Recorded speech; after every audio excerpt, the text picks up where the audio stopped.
വേൾഡിൽ തന്നെ ഏറ്റവും മികച്ച ഒരു സ്നൈപ്പർ ഷൂട്ടറെ കണ്ടെത്തി യുഎസ് ഗവൺമെന്റ് ഒരു ജോലി നൽകുന്നു.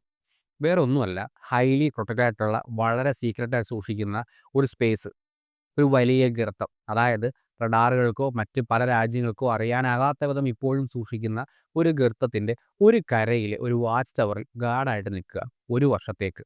അയാൾ അവിടെ വരുന്നു, കാര്യങ്ങളൊക്കെ പഠിക്കുന്നു. പതുക്കെ അയാളൊരു കാര്യം മനസ്സിലാക്കുന്നു. തനിക്ക് നേരെ ഓപ്പോസിറ്റ്, അതായത് ഈ ഗർത്തത്തിൻ്റെ അപ്പുറത്ത് ഒരു വാച്ച് ടവർ ഉണ്ട്. അവിടെയും ഒരു സ്നൈപ്പർ ഷൂട്ടർ ഉണ്ട്. പുള്ളിക്കാരി ലേഡിയാണ്. റഷ്യൻ ഗവൺമെന്റാണ് പുള്ളിക്കാരിയെ അവിടെ നിർത്തിയിരിക്കുന്നത്. ഈ 2 പേര് അപ്പുറത്ത് ഇപ്പുറത്ത് എത്ര കാലം മിണ്ടാതിരിക്കും? പതുക്കെ പതുക്കെ അവർ സംസാരിച്ചു തുടങ്ങുന്നു. എന്ന് പറയുമ്പോൾ ഇവിടുന്ന് പറഞ്ഞ് അങ്ങോട്ട് കേൾക്കുന്ന രീതിയിലല്ല, റൈറ്റിംഗ് പാടുകളിൽ എഴുതി അത് സ്നൈപ്പറിന്റെ ടെലസ്കോപ്പിൽ നോക്കി അവർ സംവദിക്കുന്നു. പോകെ പോകെ അവരൊരു കാര്യം മനസ്സിലാക്കുന്നു. ഈ ഗർത്തം കണ്ടെത്താനോ അതിനുള്ളിലേക്ക് ആരും പോകാതിരിക്കാനോ അല്ല അവരെ നിർത്തിയിരിക്കുന്നത്.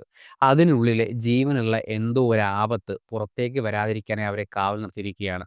ഇങ്ങനെ കുറേ കാലം കണ്ട് കണ്ട് സംസാരിച്ച് ജീവിച്ചിരിക്കുന്ന ഈ സ്നൈപ്പേഴ്സ് പരസ്പരം കണ്ടുമുട്ടാൻ തയ്യാറെടുക്കുന്നു. അതായത് നമ്മുടെ ഈ നായകൻ പതുക്കെ ഒരു കയറൊക്കെ വലിച്ചിട്ട് നേരെ അപ്പുറത്ത് പോകുന്ന നായികയെ കാണുന്നു. അവരായി അവരുടെ പാടായി. അങ്ങനെ ഇത് തുടരുന്നു. പക്ഷെ ഒരു ദിവസം ഈ നായികയുടെ വാച്ച് ടവറിൽ നിന്ന് തിരിച്ച് സ്വന്തം വാച്ച് ടവറിലേക്ക് ഡ്രോപ്പിൽ വരുന്ന നായകൻ റോപ്പ് തകർന്ന് നേരെ ആ ഗർത്തത്തിൽ വീഴുന്നു. നായിക ചാടുമ്പോൾ ക്യാമറയും കൂടെ ചാടണമല്ലോ. അതുപോലെ തന്നെ നായികയും നേരെ തോക്ക് കൊടുത്ത് ഗർത്തത്തിലേക്ക് ചാടുന്നു.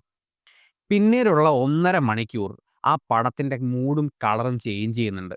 അതുവരെ വേണമെങ്കിൽ ഒരു റോംകോമോ അല്ലെങ്കിൽ ഒരു ചെറിയ ഫീൽ ഗുഡ് പരിപാടി മൂഡിലൊക്കെ പോയ സിനിമ പെട്ടെന്ന് ഹൊററിലേക്ക് ചേഞ്ച് ചെയ്യുകയാണ്. പിന്നീടുള്ള 1.5 മണിക്കൂറും പ്രേക്ഷകന്റെ പൾസ് കൂട്ടുന്ന, നെഞ്ചിടിപ്പിക്കുന്ന ഗംഭീര ഹൊറർ ത്രില്ലറായി പടം മാറുകയാണ്. അവസാനത്തെ അരമണിക്കൂറൊക്കെ ചുമ്മാ തീ പരുവത്തിലാണ് എടുത്തു വച്ചിരിക്കുന്നത്. സ്കോട്ട് ഡെറിക്സൺ സംവിധാനം ചെയ്ത ദ ഗോർജ് എന്ന സിനിമയെ പറ്റിയാണ് ഞാൻ പറഞ്ഞത്.